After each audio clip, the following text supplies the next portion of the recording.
the saints and seek to show hospitality. Bless those who persecute you. Bless and do not curse them.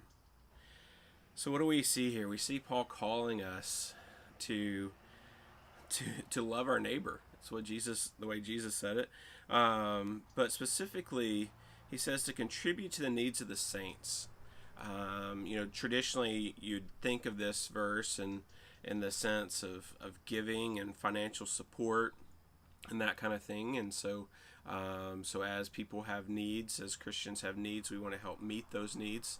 I've been very encouraged by our church through the whole pandemic thing on the way that you guys have been given to the church and fulfilling this verse, contributing to the needs of the saints in that way. And I want to encourage you that as a church, we're still giving to missions out of what you're giving to the church. And so the needs of Christian missionaries around the world are being met by what you're doing and contributing to the needs through the church.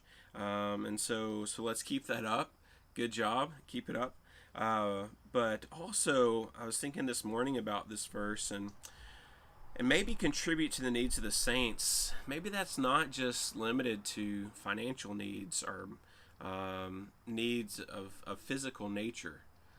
Maybe contribute to the needs of the saints means that when one of us has a emotional need, we need to be there for each other. When one of us has a spiritual need, we need to be there for each other. And we need to help contribute to that, help those people out.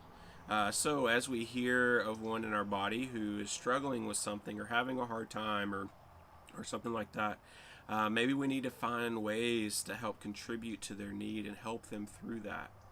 And so I ask you today, who is there in your life that you would consider one of the saints, one of your fellow followers of Christ, who you can do something for just to contribute to their needs, just to help them out.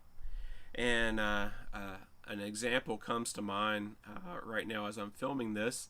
When we started doing all of this, I was getting feedback on our video quality and sound quality and all of that, and I was talking to a buddy that knows a lot about this kind of stuff, and I said, I think I need a special microphone to work with my phone to make the videos better. And he said, okay, I'll send you one. And I got one in the mail. And so hopefully your sound quality is better now. But that was a great example of I was in need of something, and a fellow believer said, here you go, let me contribute to that need and help you out.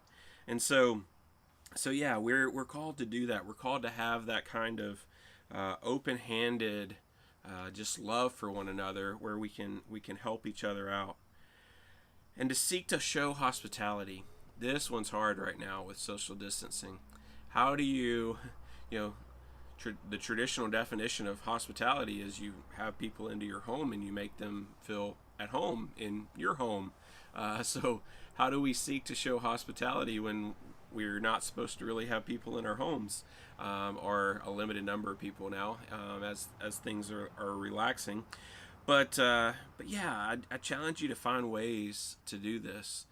Find ways to show hospitality to one another in this, because I think that's what a lot of us are longing for, is having that close connection and that atmosphere where we can build relationship and be encouraged in our walk with the Lord from one another. Then he goes from how we interact with one another, how we interact with fellow believers, to how do we interact with those who are against us. And he says, bless those who persecute you, bless and do not curse them. And so you might be in the middle of all this and feel like the whole world's against you, or that specific people are against you or whatever. And I want to encourage you, instead of falling into our natural mindset in those things where we want to hold a grudge against them or get even or whatever, instead I want to encourage you to bless them. Shower them with love and blessing. Overwhelm them with your goodness. And this is something that can only be done through the power of Christ alive and work in you. Because if you try to do this of your own power, not going to work. You're going to fail. but through the power of the Holy Spirit alive in you, Christian, yes, you can bless those who persecute you. This has been your word from the Word for today. I hope it's been an encouragement to you. I'll see you again tomorrow. Bye for now.